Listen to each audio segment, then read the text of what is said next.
while we're doing. Oh, got it. Okay. 11th of November, Rabbi Levitt, Pele Yoetz. Okay, we are going to, without further ado, it's been overdue. And we're going to, without further ado, go to Alan. Okay. The Kabbalists wrote on page 160, Sanigoria, Advocacy, please. The Kabbalists wrote, see Shita Amukabetset Baba Kama, and that this was the reason for what happened to the daughter of Nehunia, Shikhan. When Rabbi Hanina ben Noza advocated on her behalf, he exclaimed, is it possible that the descendants of a righteous man would be injured by the self-same thing for which he worked so hard? She immediately ascended from the well. However, his son died of thirst because there was no one who promoted his cause. Similarly, Holy One, blessed be he, quoted halakha in the name of all the sages except for Rabbi Meir because he learned Torah from Acha, Elisha ben Abriah, until one sage argued on his behalf and said he, Rabbi Meir, found the pomegranate. He ate the inside and threw away the shell.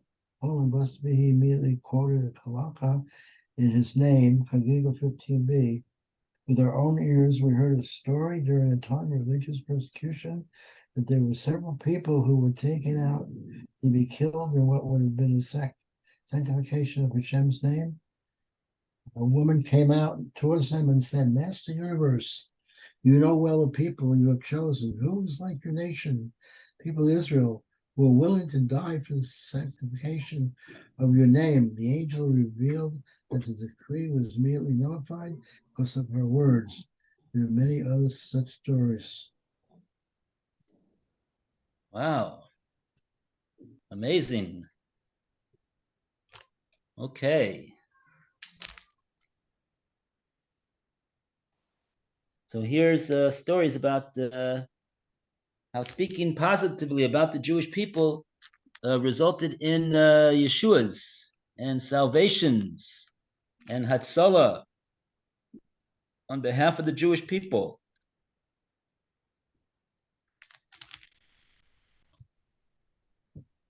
This case of the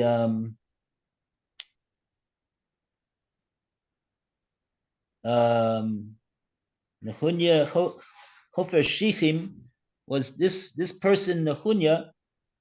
He used to dig wells on the road to Yerushalayim, so that people who were on their way to Yerushalayim for Yontif to fulfill the mitzvah of Aliyah L'Regel, coming up to Yerushalayim for Yontif and coming to the Beis Hamikdash, and he was Moser Nefesh to dig all of these wells, and so when they heard that his daughter had sunk into one of these wells, Reb Hanina ben Dosa got up and he said, "How could it be that the daughter of this person who benefited the Jewish people so much by giving them water on their way to Yerushalayim, and he dug all these wells, that his daughter could drown in one of them? It could not be." That's what he meant to imply, and because he spoke well about this Nehunya Chofer Shichim, so this is so she had a miraculous salvation.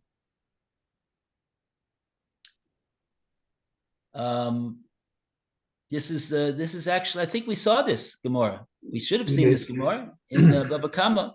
Yes, we did. If you remember it. Yeah, I remember doing it, something like that. Yeah. Okay. Don't remember the whole story, but I remember doing the subject matter. Okay. All right. So now we go to 161, and we're going to speak well about page 160. Round of applause for that great page, 160. It spoke about the Yeshuas that result from speaking well about the Jewish people. Okay, and now we go to page 161 and we call upon Roy to continue the reading. All right. You know well the people you have. Oh, that was the end of the other words. As such, how very careful speakers need to be, especially during the days of judgment, the days of awe, not to arouse strict justice and not to speak derogatorily in their sermons by mentioning the sins of the community. Heaven forbid. Rather, they should say, this is what a person needs to do. A person needs to be vigilant about this. The listener will understand if a person finds himself in a synagogue of common people and he hears them speaking negatively and wantonly about Jews, he must gird himself with strength to advocate on their behalf, even with claims that are not so obvious to him. One can surely say, what should a son do and never sin? Poverty has eliminated all good attributes. Exile has eradicated all good attributes. They have assimilated among the Gentiles and learned from their ways. The evil inclination of man is sinful from his youth, and consequently people act under duress. Everyone is an unintentional sinner, for they do not know what is prohibited or its severity. Wow. Okay.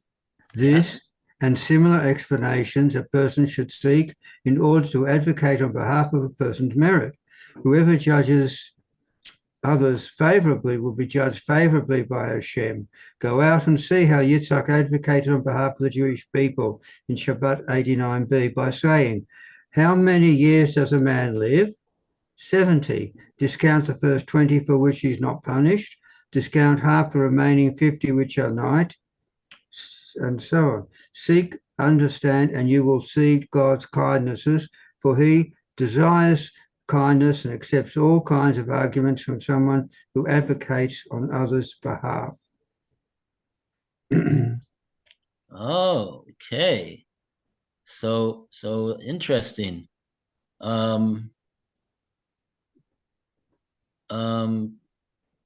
So that's the last two lines I'm focusing on over here. What we read in this paragraph: seek, understand, and you will see Hashem's kindnesses. Okay, that's very nice. I'm not sure what that has to do with what he has been saying for the last 3 paragraphs. For he desires kindness. Okay, he does desire kindness. Now it's getting a little bit more back to the point, and accepts all kinds of arguments. That's advocacy. For someone who what? That's advocacy, arguments. So in other words, speaking well about other people, what is that really?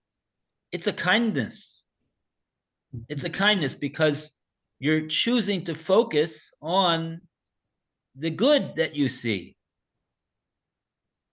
You're choosing to, and you're choosing to promote a kind attitude towards other people, towards the Jewish people, and Hashem desires this very much because He is kind, and He wants us to be kind, and so that's what the Pele Yoetz means. If you look around and you'll see and you'll think about what you see, you will understand that Hashem, everything is kindness. Everything is kindness. So in other words, it's a kindness of Hashem, really. It's a kindness of Hashem that when we speak kindly about other Jews and about the Jewish people in general, then Hashem does kindness with us in return for that. That's the way it works. So that's all kindness. That's all Hashem's kindness. And so we are so that is very, very, when we went, we took the advice of the Pele Yoetz. We sought into his words and we sought to understand what he was saying, and then we realized that he's right on the mark. and he put it in a nutshell exactly the whole deal over here. It's all about Hashem's chesed, and that's what it is. When we give people the benefit of the doubt, Hashem gives us the benefit of the doubt, and all the Jewish people the benefit of the doubt. And he does, and he has it set up that all the angels of advocacy echo all of the advocacy that the Jewish people themselves say about one another. And it's a very interesting idea that this is what the angels are. Hashem has them set up like that they mimic, so to speak, what we say, and we see that also in the kedusha, that when we say kedusha, the angels wait to see that we say kedusha, and then they say kedusha also, because we said kedusha. So when we say kedusha, what are we saying? We're saying, Hashem, you are kadosh, and everything that you do is kedusha, and even the angels that see you up close, they also speak about your great kedusha and your greatness, but they don't say a thing until the Jewish people say their kedusha, because that's the way it works. In order for us to activate and awaken and inspire the angels to advocate, we have to say words of praise and advocacy for us, for the Jewish people, for other Jews, and for Hashem, and then the angels take over and they say the same thing as well. And here we have a story over here about the Gemara in Shabbos. So since this is Arab Shabbos, so that sounds like a good idea to look in the Gemara in Shabbos, 89b.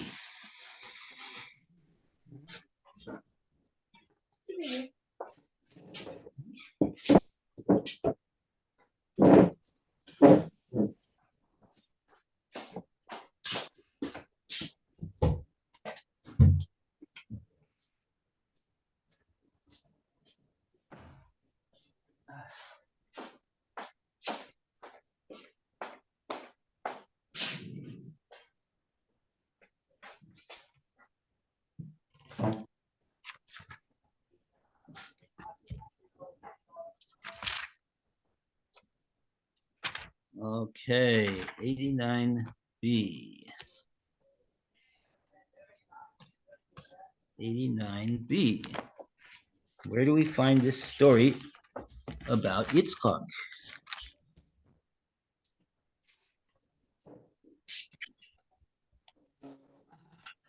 Right, 89b. Okay, really, the whole story, it's a long story actually. It starts about a little bit above the middle of the page, in the thin lines, the narrow lines, after the two dots. It says, Amar of Shmuel bar Nachmeni, Amar of Yonasan. Madik Siv, what does it mean, this pasuk? Is a pasuk in Yeshaya. Ki ata avinu, you are our father, Hashem. Ki Avram lo yadanu. Avram, oy vey, we're talking about Avram like that? Lo yadanu. He doesn't know. He doesn't know. Yisrael lo yakirenu. And Yisrael, he doesn't recognize you. Ata Hashem avinu. Go aleinu Hashem. Our father, redeem us. Me'olam shemecha lasid lavo yoma lo HaKadosh Baruch Hu le'Avram. So the Gemara relates that in the so the Gemara relates the Asid Lavo, right? At the end of days, when there's going to be Mashiach and it's going to come, and there's going to be Tchias Amesim, and the Avos are going to be we're going to see the Avos. Yom Allah HaKadosh Baruch Hu, Hashem is going to say to Avram, Bonecha Chatuli, your sons have sinned to me. Amar Lefanav. What does Avram Avinu say back? Ribono Shel Olam, Yichatu al Kedusha Shemecha. Yimachu al Kedusha Shemecha. If that's what they did, so then they should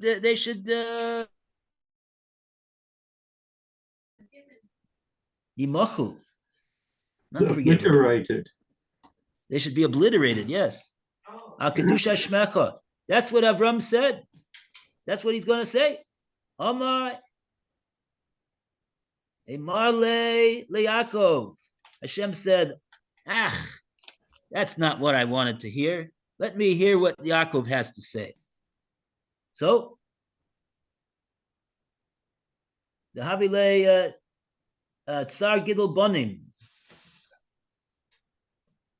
Yaakov Avinu, he had a lot of Tsar Gidol Bonim. He had a lot of tsaros that happened when he was raising his family.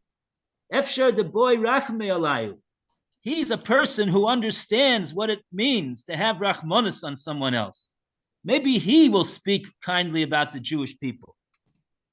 Amalei. So he said to Yaakov, Banecha Chatu. Hashem is setting them up, right? He's saying, your children have sinned. What do you have to say about that? Amar Lefanav, Yaakov Avinu said, Ribono Shel Olam, Yimachu al Kedusha Shmecha. If that's what they did, then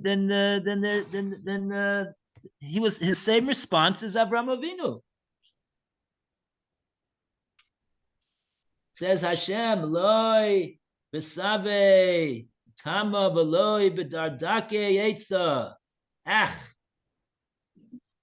The Zayde, he's got no tam. He's not talking with reasoning. Below Bedardaki Aitza, and the young one, referring to Yaakov Avinu, he's the grandson. He doesn't have any good advice. Nah. So Hashem turns to Yitzchak. Amar lo Yitzchak, Banecha Chatuli, your children have sinned against me. Amar Lefanav, Ribono Shel Olam. Now listen to what Yitzchak says. Now remember here, Yitzchak is Midas Hadin, right? He's the one who's Gevura. He's the one who involves himself in great self-criticism and analysis and self-effacement and Gevura, the Baal Musar. You would think of anyone, right, that he would be the one that would say, throw the book at them. So what do you hear what Yitzchak says over here? Amar Lefanav, Ribono Shel Olam, Banai, V'lo Banecha, Hashem, they're only my children. They're not yours. And then he starts his defense of the Jewish people. B'shah shehikdimu lefanecha naseh lenishma, karasa lehem b'nei b'chori Yisrael. When they said Nasa v'nishma at Har Sinai, you then called them your sons. Those are my sons, the Jewish people, Yisrael. Akshav, Banai, below Banecha. Oh, so this is all part of this same point that he's making over here. And therefore, why is it, Hashem, that you say that they are my sons and not yours? You yourself declared at Har Sinai that they were your sons. And furthermore, now he gets into his defense. Listen to the defense. You say, Hashem, that they sinned. How much could they have sinned? How much? How many years does a person live? He lives a very, very short amount of time in this world that he has an opportunity to sin. How long? Shivim Shana. The pasuk in Tehillim says Shivim Shana. V'im begvuros. And if Hashem gives him strength, so then he can get into the gvuros, the years which are of gvura, which are beyond 70. But it's even that is a very relatively short period of time. So there's a limited period of time. Let's say it's 120. Okay. Dal Esrin, take right off the top 20 years. Galoi Anchas Alayu. That you shouldn't give them any onish, any punishment over there. Why? Just not sure why right now. Then it says pashu lahu. So he's dealing with the figure of 70. So let's do what Yitzchak is doing. He says, "Oh, I know. I'm sorry. That's what it means over here. Take off 20. Take off 20. You know why we should take off 20? Because for the first 20 years of a person's life, he's not a bar onish. He's not someone who's subject to the din of Shemayim. This is the reason why in the Midbar, by the Chet of the Meraglim, none of the people that were sentenced to die in the Midbar, in the Chet of the Meraglim, were under 20 years old. Even though, of course, they were really responsible. I mean, they're a bar mitzvah. They're obligated to observe Torah and mitzvahs just as much as anyone else. But Hashem in His rachamim gives cuts the slack for the first 20 years. So this is what the Yitzchak Avinu is referring to over here. The person only has 70 years. Now take right off of that 20, and now you're only left with 50 years that they had an opportunity that you can punish them for sinning. Okay. The lav ansha alayhu. They don't have any onish on them. That's what it means. Pashu lehen chamishin. So now you're only left with 50 years for the capability of sinning. Dal esrim b'chamesh. Take 25 off of that 50. Why? The leil basa. Because they're the nighttime. And what do people do at night? Sleep. They're sleeping. How can you do a sin when you're sleeping? Okay, he's giving them a lot of credit over here. They're sleeping 12 hours of the day. I don't know. But that's the what? Auf mir gesagt. Yeah, that's the cheshbon over here. Elvasa. That's half of their lifetime. They're sleeping. Half of their lifetime they're sleeping, Hashem. And they don't get punished for sleeping. Pashulahu. So now we only have 25 years left to punish them. Dal tarte srei upalga. Take off 12 and a half. Ditsaluye umeichal udebes akise. Well, that's an interesting combination over here. 12 of that time that they're awake, they spend half of that time, right? There's 25 hours that they're awake. So now they got 12 and a half years half of that time, then what are they doing? They're involved in 3 activities. Number 1, they have to daven chakris, they have to daven mincha, they have to daven mariv, and they also have to get to the shul as well. So that all takes time. So they're not sinning when they're doing that. Hopefully not. And umeichal, and also the second activity, they're eating. Right? You have to eat. And there's breakfast and lunch and supper. Okay, maybe they only ate 2 meals a day, but okay, but still. And then, as a result of the eating, so then there's the base hakise. So just from these 3 activities alone, we've taken up half of their waking hours, that they're not sinning. Pashalahu, tarte srei upalgo. So now we're only left with 12 and a half years. Okay, Yitzchak Avinu is not finished.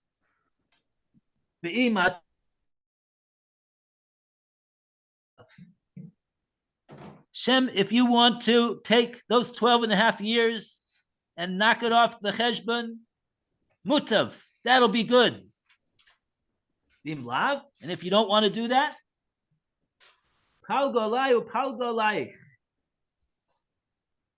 take half of it. If you can't take the whole 12 and a half, you take half of it and I'll take the other half. The other half is on me. And if you'll say, no, I want all of them to be on you, Yitzchak Avinu.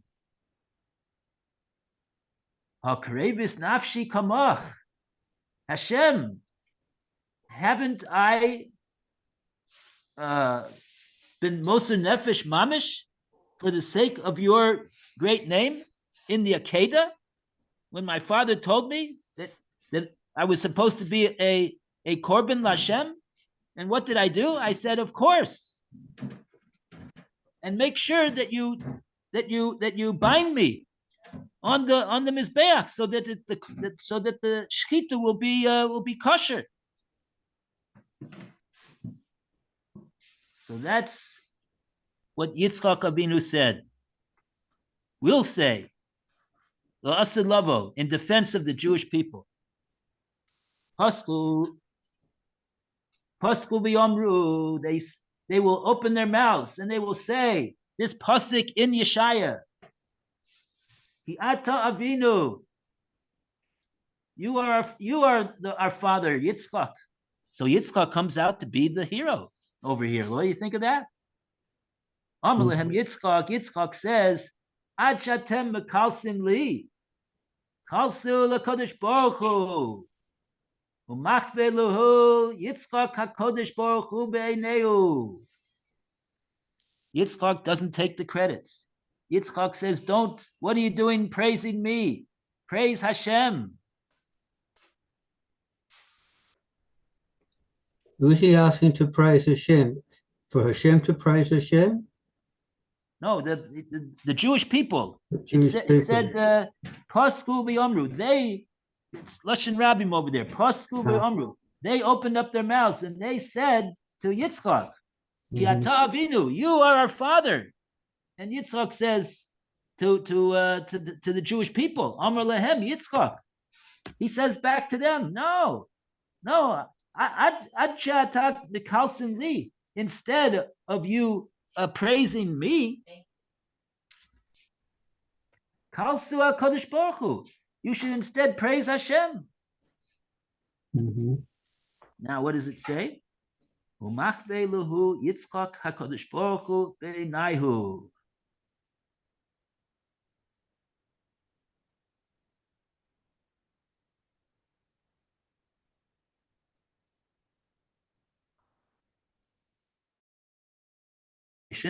Miyad nosu einehem lemarom ve'omrim. Immediately they raised their eyes upwards and they said, Ata Hashem Avinu go'aleinu me'olam shemecha. You, Hashem, are our Father.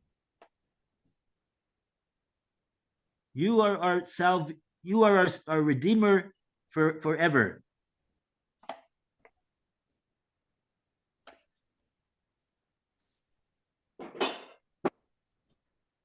I mean, literally, the words are Machve Lehu Yitzchak. That Hashem, that Yitzchak, Yitzchak showed. Machve is to show, to display. Machve Lehu, he showed to the Jewish people HaKadosh Baruch Hu, Beinayu, with their, so they saw Hashem with their own eyes, so to speak. I mean, not so to speak. This is not it's not a fairy tale. Presumably, it means that just like we say, Hashem, we want that you should return to Tzion, and that our eyes should be zocha to see you return. And so here we see another instance of a reference to Hashem appearing, and the Jewish people being able to see him. And that's when the Jewish people raised their eyes upward, and they declared, Hashem Ata Avinu, you are our father, you are true father. Wow. Tremendous Gemara. Mm.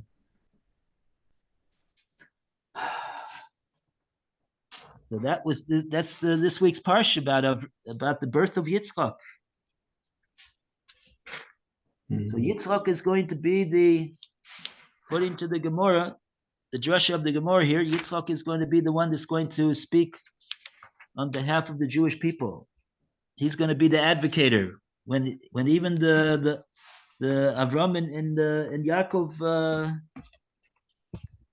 didn't get it. I guess they thought that Hashem wanted them to say, "Oh, if that's what they did, Hashem, then But that's not what Hashem wanted. He wanted the advocacy, and Yitzchak was the advocate. Okay. All right, thank you. Oh, it's already 11:34. Okay, Hashikoyach. All right, have a good Started late. Shabbos. Yeah, may Hashem see you on Sunday. Bezrat Hashem. And, right, Okay. Shabbat Shalom, everybody. Shabbat Shalom. Good Shabbos. Good Shabbos, Roy. Hashikoyach. Good Shabbos, Alan. Okay. Shabbos, Lou.